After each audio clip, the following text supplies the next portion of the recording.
नमस्कार। लाइफ में सक्सेसफुल होने के लिए अपॉर्चुनिटी सभी के सामने आती हैं, बस कुछ लोग सही समय पर इन अवसरों का उपयोग करके सक्सेसफुल हो जाते हैं और कुछ लोग आलस के कारण पीछे रह जाते हैं। हमारी सफलता के रास्ते पर जो बाधाएं आती हैं उनमें से एक बाधा है आलस, यानी कि लेजीनेस।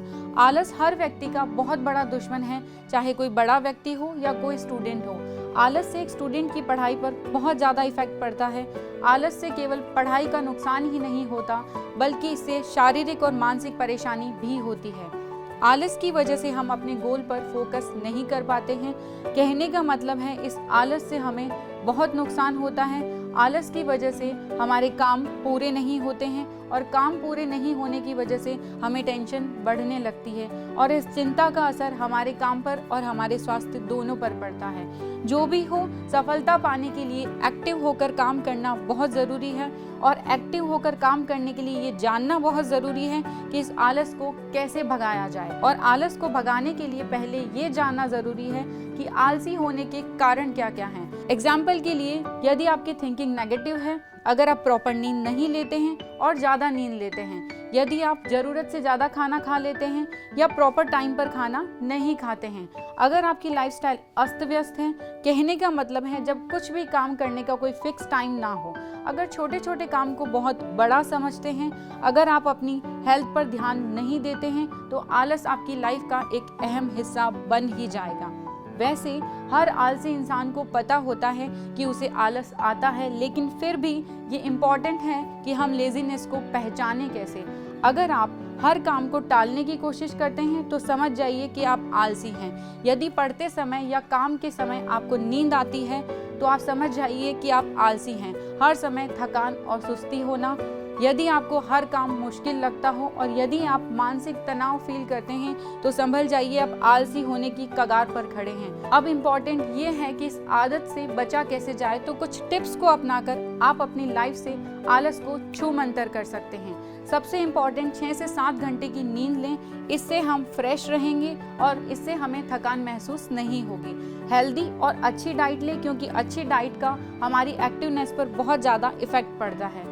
कई बार क्या होता है, जब कोई बड़ा काम हमारे सामने आता है तो हमें आलस आ जाता है। इसके लिए उस काम को कुछ छोटे छोटे टुकड़ों में डिवाइड कर लें और फिर कंप्लीट करें। हमेशा किसी भी काम को करने से पहले उसके रिजल्ट के बारे में सोचें।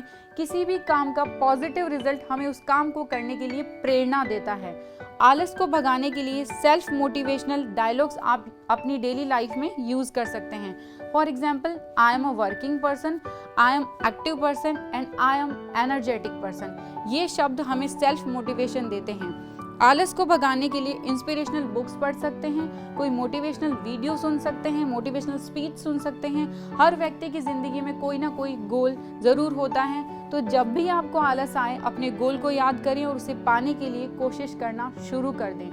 एक साथ बहुत सारे काम ना करें, एक टाइम पर एक ही काम करें, क्योंकि जब हम बहुत सारे काम एक साथ स्टार्ट कर देते हैं तो उन्हें कंप्लीट करना हमारे लिए बहुत मुश्किल हो जाता है और धीरे धीरे उन सभी काम को हम बीच में छोड़ देते हैं और आलसी होने लगते हैं। एक्सरसाइज को अपनी लाइफ का इम्पॉर्टेंट पार्ट बनाएं, क्योंकि जब हम बहुत दिनों तक लगातार एक्सरसाइज करने लग जाते हैं तो धीरे धीरे हम एक्टिव हो जाते हैं और लेजीनेस हमारी लाइफ से चली जाती है।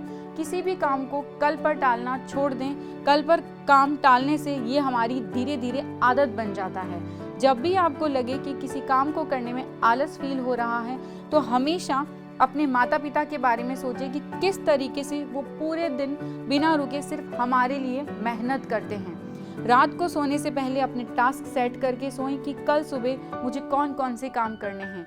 जो भी काम करें वो प्लानिंग के साथ करें, इससे धीरे धीरे प्लानिंग आपकी लाइफ का हिस्सा बन जाएगा और आलस आपकी लाइफ से दूर हो जाएगा। बहुत बार लगातार काम करने से हम बोर हो जाते हैं और इस बोरियत की वजह से हम लेजी हो जाते हैं, तो अपनी डेली रूटीन में कुछ क्रिएटिव और इंटरेस्टिंग काम जरूर डालें और उसको एंजॉय के साथ करें। इससे आपको काम करने के लिए एक पॉजिटिविटी मिलेगी।